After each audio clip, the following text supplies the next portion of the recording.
Chapter V. Father's Room. It was Saturday and Rajam had promised to come in the afternoon. Swaminathan was greatly excited. Where was he to entertain him? Probably in his own room, but his father often came in to dress and undress. No, he would be at court, Swaminathan reminded himself with relief. He cleaned his table and arranged his books so neatly that his father was surprised and had a good word to say about it. Swaminathan went to his grandmother. Granny, he said, I have talked to you about Rajam, haven't I? Yes. That boy who is very strong but never passes his examination. No. That is money. Oh, now I remember, it is a boy who is called the Gram or something, that witty little boy. Swaminathan made a gesture of despair. Look here, Granny, you are again mistaking the P for him.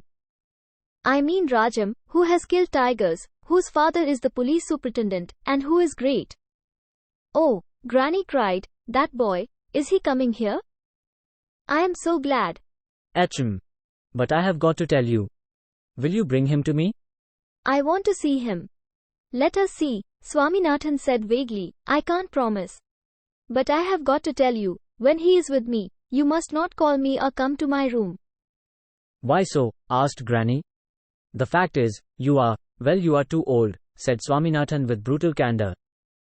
Granny accepted her lot cheerfully. That he must give his friend something very nice to eat haunted his mind. He went to his mother, who was squatting before a cutter with a bundle of plantain leaves beside her. He sat before her, nervously crushing a piece of leaf this way and that, and tearing it to minute bits. Don't throw all those bits on the floor.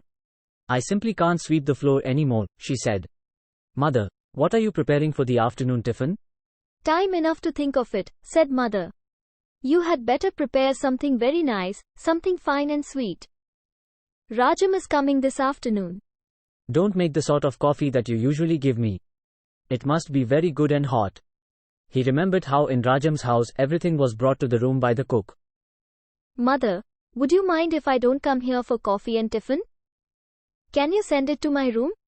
He turned to the cook and said, Look here, you can't come to my room in that dhoti.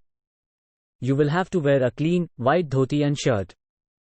After a while he said, Mother, can you ask father to lend me his room for just an hour or two? She said that she could not as she was very busy. Why could he himself not go and ask? Oh, he will give more readily if you ask, said Swaminathan. He went to his father and said, Father, I want to ask you something. Father looked up from the papers over which he was bent. Father, I want your room. What for? I have to receive a friend, Swaminathan replied. You have your own room, father said. I can't show it to Rajam. Who is this Rajam, such a big man? He is the police superintendent's son. He is not ordinary. I see. Oh, yes, you can have my room, but be sure not to mess up the things on the table. Oh, I will be very careful. You are a nice father, father. Father guffawed and said, Now run in, boy, and sit at your books. Rajam's visit went off much more smoothly than Swaminathan had anticipated. Father had left his room open. Mother had prepared some marvel with wheat, plum, and sugar. Coffee was really good. Granny had kept her promise and did not show her senile self to Rajam. Swaminathan was only sorry that the cook did not change his dhoti. Swaminathan seated Rajam in his father's revolving chair. It was nearly 3 hours since he had come. They had talked out all subjects, money, Ebenezer, trains, tiger hunting, police, and ghosts. Which is your room? Rajam asked. Swaminathan replied with a grave face, This is my room. Why? Rajam took time to swallow this. Single quote. Do you read such books? He asked, eyeing the big gilt-edged law books on the table. Swaminathan was embarrassed. Rajam made matters worse with another question. But where are your books? There was just a flicker of a smile on his lips. The fact is, said Swaminathan, this table belongs to my father. When I am out, he meets his clients in this room. But where do you keep your books? Swaminathan made desperate attempts to change the topic. You have seen my grandmother, Rajam? No. Will you show her to me? I should love to see her, replied Rajam. Wait a minute then, said Swaminathan and ran out. He had one last hope that his granny might be asleep. It was infinitely safer to show one's friends a sleeping granny. He saw her sitting on her bed complacently. He was disappointed. He stood staring at her, lost in thought. What is it, boy? Granny asked. Do you want anything? No. Aren't you asleep? Granny, he said a few minutes later, I have brought Rajam to see you. Have you? Cried Granny. Come nearer, Rajam. I can't see your face well. You know I'm old and blind. Swaminathan was furious and muttered under his breath that his granny had no business to talk all this drivel to Rajam. Rajam sat on her bed. Granny stroked his hair and said that he had fine soft hair, though it was really short and prickly. Granny asked what his mother's name was, and how many children she had. She then asked if she had many jewels. Rajam replied that his mother had a black trunk filled with jewels, and a green one containing gold and silver vessels. Rajam then described to her Madras, its lighthouse, its sea, its trams and buses, and its cinemas. Every item made Granny gasp with wonder. When Swaminathan entered the class, a giggle went round the benches. He walked to his seat hoping that he might not be the cause of the giggling. But it continued. He looked about. His eyes travelled up to the blackboard. His face burnt red. On the board was written in huge letters, tail. Swaminathan walked to the blackboard and rubbed it off with his hands. He turned and saw Sanka's head bent over his notebook, and the P was busy, unpacking his satchel. Without a word, Swaminathan approached the P and gave him a fierce slap on his cheek. The P burst into tears and swore that he did not do it. He cast a sly look at Sanka, who was absorbed in some work. Swaminathan turned to him and slapped his face also. Soon there was pandemonium, Sankar, Swaminathan, and the P, rolling over, tearing, scratching, and kicking one another. The bell rang. Rajam, Somu, and Mani entered. The teacher came in and stood aghast. He could do little more than look on and ejaculate. He was the old Tamil Pandit, the most helpless teacher in the school. Somu and Mani parted the fighters. The teacher ascended the platform and took his seat.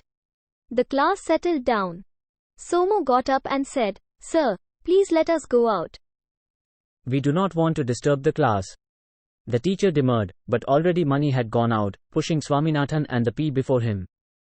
Somu followed him with Sanka. They came to a lonely spot in the field adjoining the school. There was tense silence for a while, and Mani broke it. What is wrong with you, you little rogues? Three started to speak at once. Swaminathan's voice was the loud protest. He, the P, wrote tail, on the blackboard, big. No, I didn't, you, screamed the P. The other two wrote it, cried Swaminathan pointing at Sanka. Rascal! Did you see me? Howled Sanka. Mani covered their mouths with his hands. What is a tail, anyway? He asked, not having been told anything about it till then. They call me Rajam's tail, sobbed Swaminathan. A frozen expression came over Mani's face, and he asked, And who dares to talk of Rajam here? Oh, dare, repeated Somu. If any of you fellows have done it, growled Mani, looking at the trembling Sanka and the P.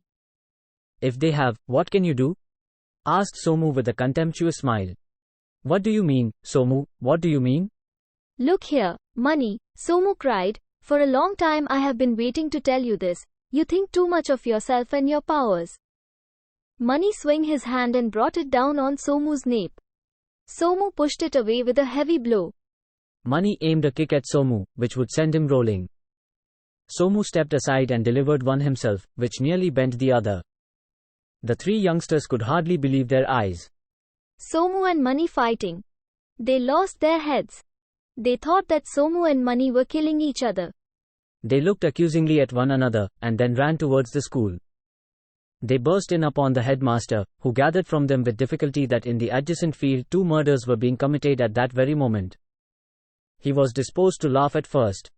But the excitement and seriousness on the boys' faces made him check his laughter and scratch his chin. He called a peon and with him set off to the field. The fighters, rolling and rolling, were everywhere in the field.